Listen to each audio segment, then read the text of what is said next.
A few days after my interview with her, Caroline has unfortunately picked up an injury, probably from figure skating, which is what she does brilliantly. That's why you're seeing this video instead of my Fudan vlog, which was supposed to be out today, because she couldn't film a part in that video for me because of her injury. So please wish her a speedy recovery in the comments and in the弹幕, so our star and to-be doctor could heal up, keep shining, and help more people. With that said, here goes my interview with Caroline. Relax. I know you're relaxed. You're making me nervous. All right, I could feel that lingling. No.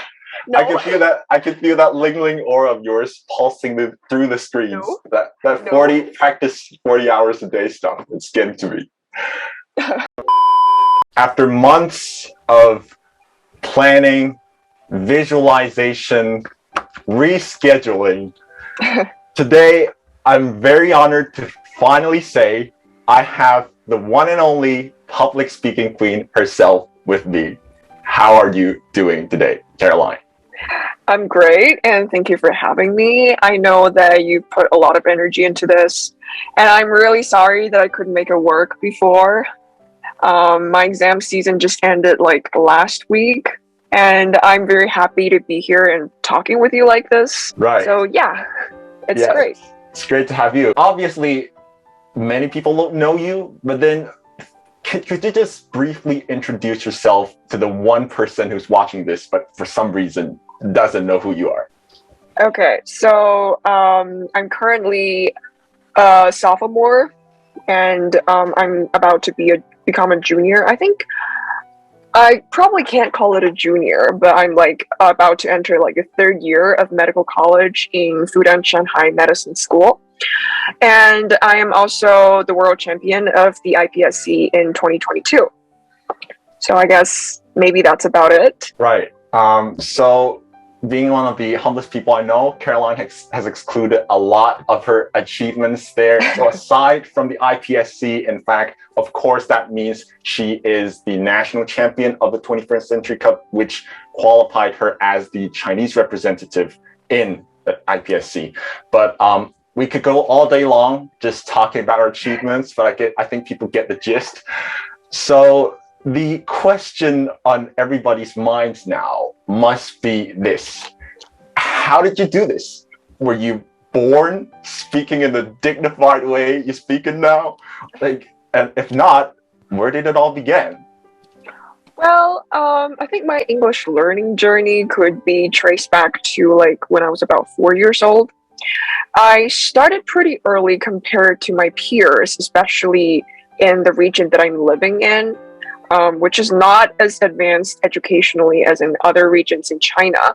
But my parents, they were really focusing on my language learning journey because they found themselves at a disadvantage when it comes to language. So they sent me to English school a long time ago, like very early.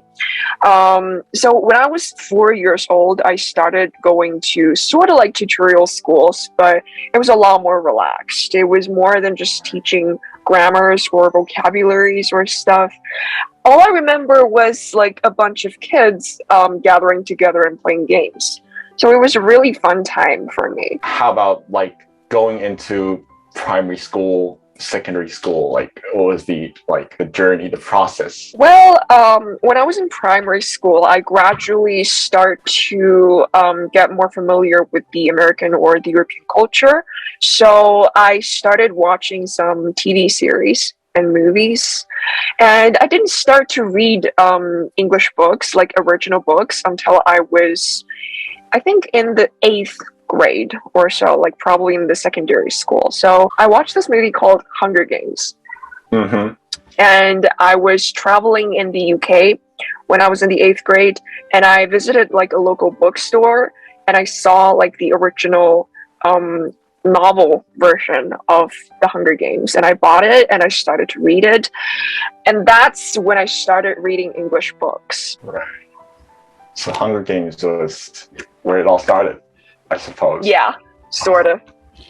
Okay, that seems way more advanced because I think back then I was reading, I don't know, Hort Henry. I don't even know if you've heard of it.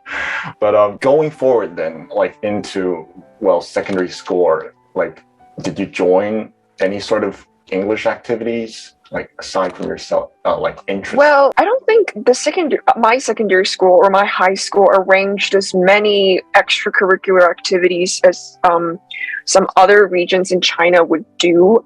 But in comparison to other schools in my region, my school was pretty advanced in this sort of stuff. Like in comparison, it sort of encouraged us to do a lot of extracurricular activities. We have this thing called English Week. Mm-hmm. And the students will be encouraged to rehearse some short plays or like take part in some English quiz. But that's like an annual activity. We probably only get that one activity throughout a whole year. And similar stuff won't occur once we're in like the last year of school, in both secondary school and high school, because we have to prepare for the entrance examination of the next level of our education. So I think in comparison, I'm sort of fortunate when it comes to English extracurricular activities. But a lot of the time I have to find the resource of like extracurricular competitions on my own. And I need to go to different cities to compete, to do the things that I was interested in, because the education resource in my region doesn't really support this kind of interest or this kind of development. But I'm still grateful either way. So what are some of those like activities, like you said you actively seek? Like, well, I remember in high school, I participated in public forum debate, which is like more of an American style debate. And back then there was this thing called NHSDLC, National High School Student Debate League, sort of like that. So it was a debate competition that focused on public forum style debate. And I was once in Stanford with the league for an international competition. So I learned a lot with this competition throughout the whole 3 years of my high school. So I guess public forum is your main thing then, back then at least. It used to be my main thing, yeah. But right now it's BP. It's British Parliament. Right. But then has there been any like major roadblocks, or has it been throughout primary school and then all the way up till high school it's been smooth sail?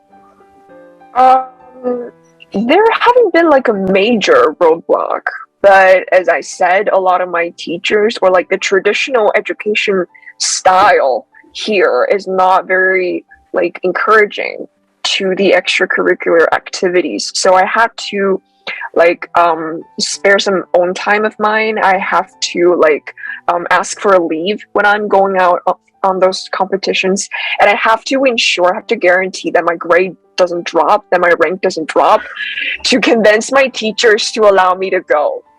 So it was kind of like a struggle, but it's not that hard. It was just me trying to maintain my interest and to make sure that my schoolwork is functioning normally. It's just a balance that I have to strike. Yeah, so talking about this mentality of yours, actively seeking out activities despite the environment not being the best. Well, there's something I want to ask you specifically, you're winning in the IPSC, because when you won this thing, we were all locked up for 24/7 in our dorms. So everybody's going mental, well, literally. So I wonder, what's that been for you? That process, in your room winning this. I think at first, at the beginning, I was kind of going mental as well, but just not to that extent that I would call mental. I have observed, I have seen a lot of my friends or my classmates becoming really sentimental or emotional during that period.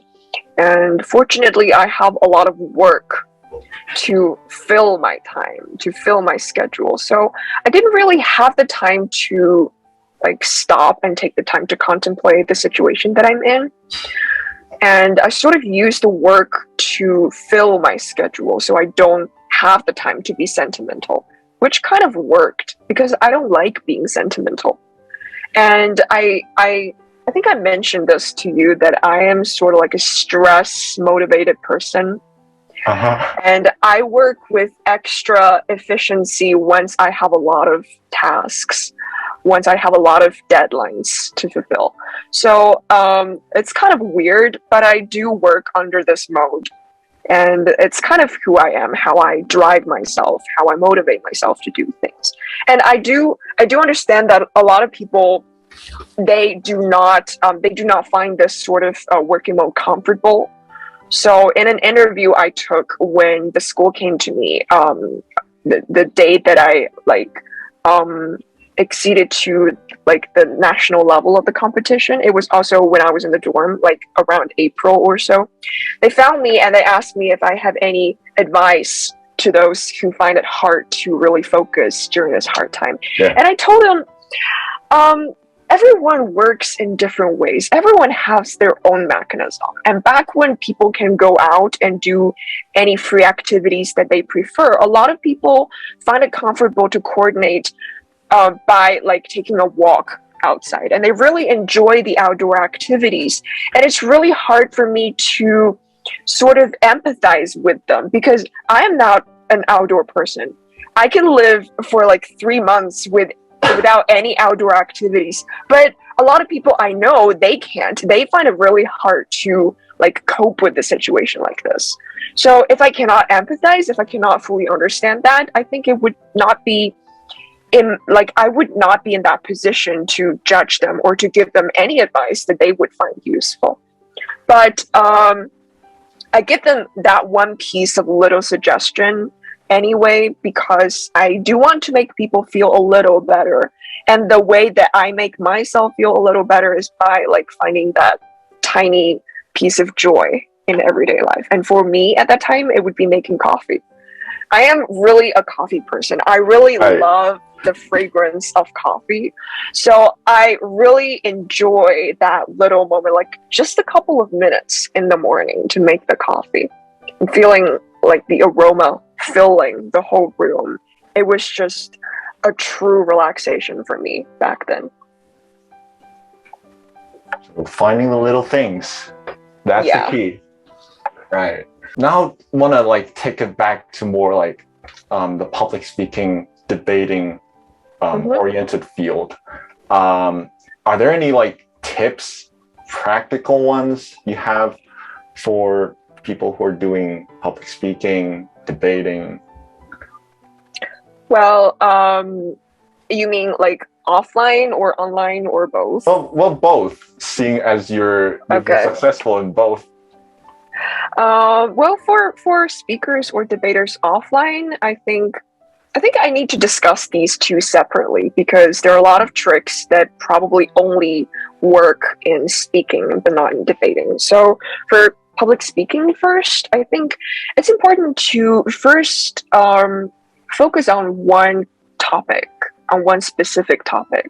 So in a lot of the times, the speakers in competitions, we receive like a vague theme. So for example, for the IPSC's HEAT this year, the theme is our real choices are made without us realizing it. So it's basically just an abstract claim. It is a very vague theme. And it is our job to find like a specific focus about what we want to talk about. So for example, I talked about something called shared medical decision. So well, I think finding a focus would help us not to like grab anything on mind, so our speech could become really messy. Having like a specific focus would help us to really zoom in to what we're talking about, and it really helps us to come up with a clear logic for the speech. And it's a lot easier for the judge to figure out what we want to talk about, and it's a lot easier for the speakers as well to figure out like how we want to tell the story like what content we really want to talk about. And that, I think, is the point of giving speeches, of public speaking, instead of just finding a theme and grab whatever is on mind. So I really hate having like a messy speech. So this would help me to figure out what I want to focus on. This is basically the most important thing. And then as to other advice, I think it's important to have your own personal style. And personal styles are never fixed. So for example, I am not a dramatic person. I am not very expressive. And I have known a lot of great storytellers. They're great at telling stories. They have that vocabulary with this precision and with this vivid expression that they can get their audience into the story that they're telling about. But I'm not that kind of person. I am more like a logic person. I would like to use logic to convince people of the topic that I'm talking about. So I think it's important if you're a public speaker and you want to like achieve something, you really want to convince your audience into like believing something that you're talking about, it's important that you find your own personal style. Right. Talking about believing in what you say in public speaking. Like for debating, I find that kind of controversial, contradicting, because in debating a lot of times you get picked on the wrong side of the motion, a side which you do not really support. And you, right. So what do you have to say to that? Okay, so compared to public speaking, I'm not really a master in debating, but I do have some of my personal tricks, I would say. And in BP, in British Parliament, parliamentary style debate, we have that 15 minutes before actually going into the debate. We have that preparation time. And I think it's important that you convince yourself during that 15 minutes, because it would be really tricky if you don't actually believe in your own side, in your own, like, basically in the side that you take in the debate. It would be really tricky. If you can't even convince yourself, it's hard for you to convince other people. I don't think that there is a specific trick to convince yourself in that short period of time, in only 15 minutes. But for debaters who actually want to achieve something, I think it's important for us to just practice doing this. Practice convincing ourselves. Yes. There are no other ways.